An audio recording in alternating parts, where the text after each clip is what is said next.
just mentioned, many of us are tempted in various or in different ways.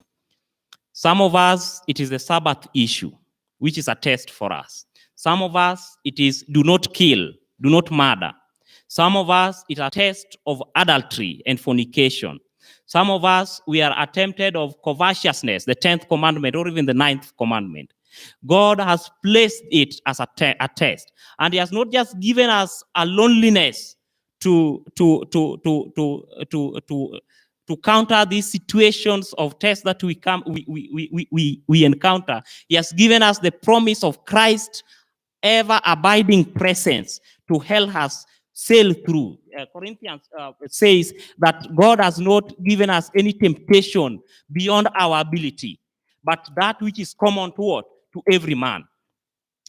When God asks the question, where art thou? It's a question that we are even being asked today.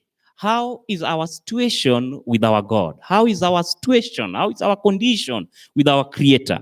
Do we believe in what God says, or we believe in what we have discovered by ourselves? Do we believe in the pleading and pursuing grace of God? God, our God, is not willing that we may be lost.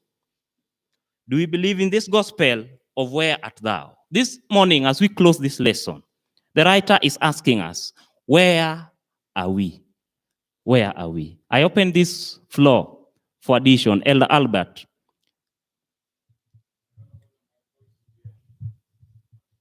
Chances are that will get you as they are getting the mic.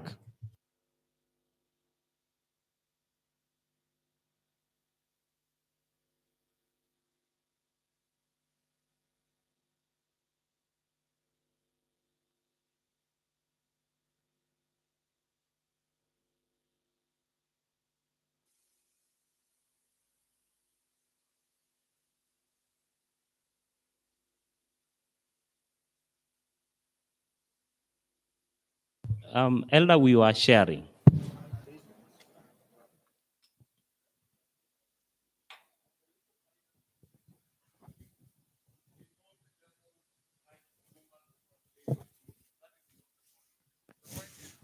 What are we picking from that thought?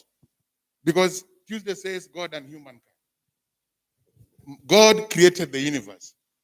God is now instructing man to take dominion over the universe created. So God and humankind are joining in some function. That is what we need to pick from that lesson. The other thing we need to pick is God brought things into life. God is instructing man to also procreate. That is bringing things also into what? Into life. Those are the important messages that we should get from Tuesday. On Wednesday, he's talking about the tree. What are we gathering? We know the serpent went to the tree, told the woman eat, what blah, blah, blah. The man said what he said. But what are we picking from Wednesday? We are picking one that there is what we call free will. How, as a Christian, uses his free will, or how free will is important. Because the woman had the free will either to eat or not to eat. The second thing we are picking from Wednesday is obedience. Do not do this. But the woman, the man, thought of not obeying. And that's where the sin problem is with us. So I think sometimes it's good to bring out the issues that we want members to understand and to learn from.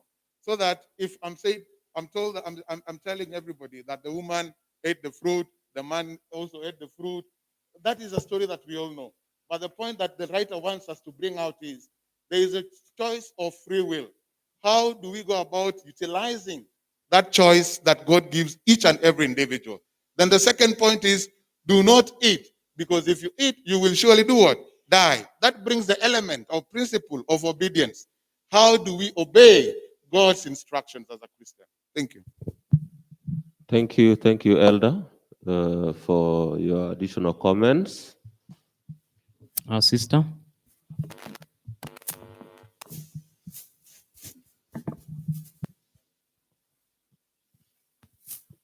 Happy Sabbath.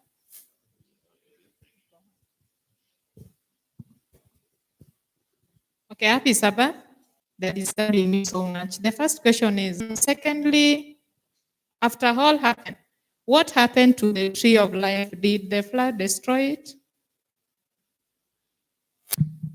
Your question is, why did God create the tree of life, the one And- that was at the center of the garden? If he knew very well the decision Adam will make.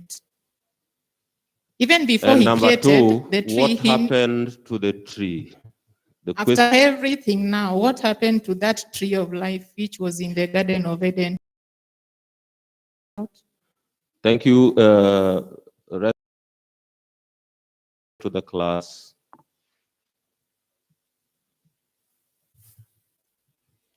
Yeah. Your hand. Could you see your hand? Happy Sabbath.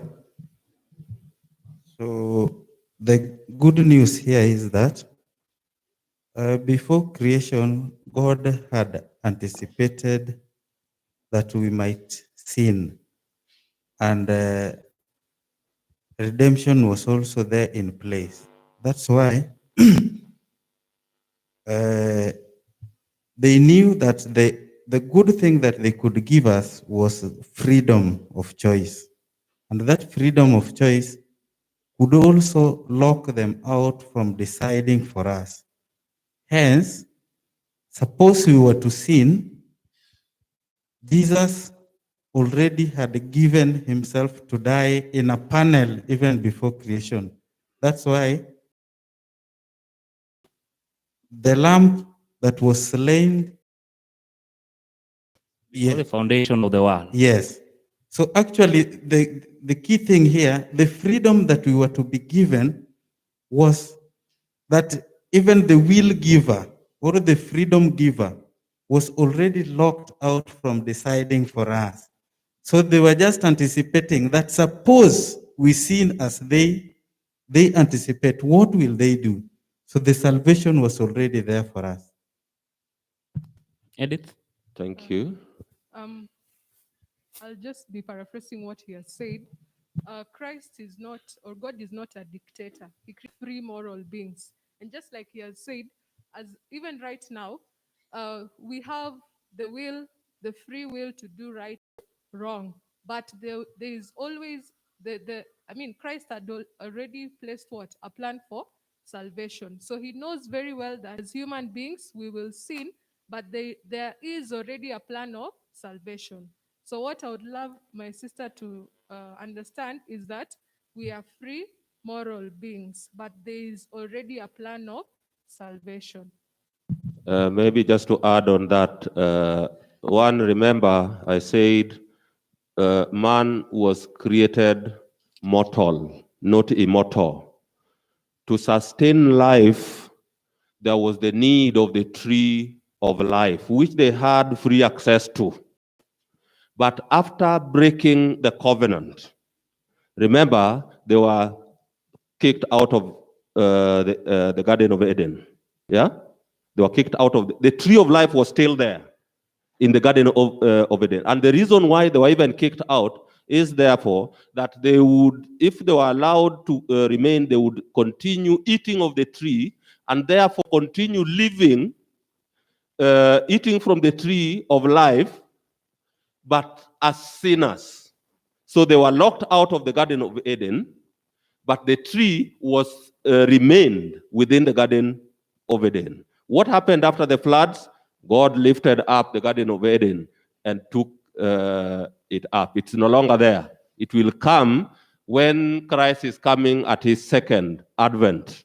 Yeah? When the new heaven and the new earth will actually be revealed unto us. Tyrus, could you say something as you lead us into prayer? We are not locking anyone out. We are praying. Thank you.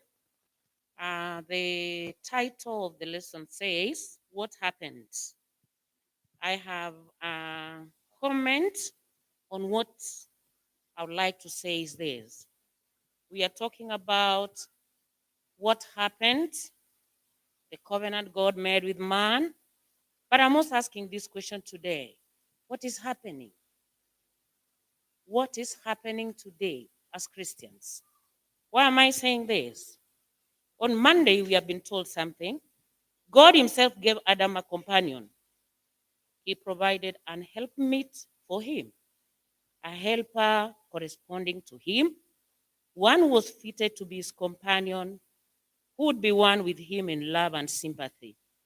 Eve was created from a rib taken from the side of Adam, signifying that she was not to control him as the head, not to be trampled under his feet as an inferior, but to stand by his side as an equal, to be loved and protected by him.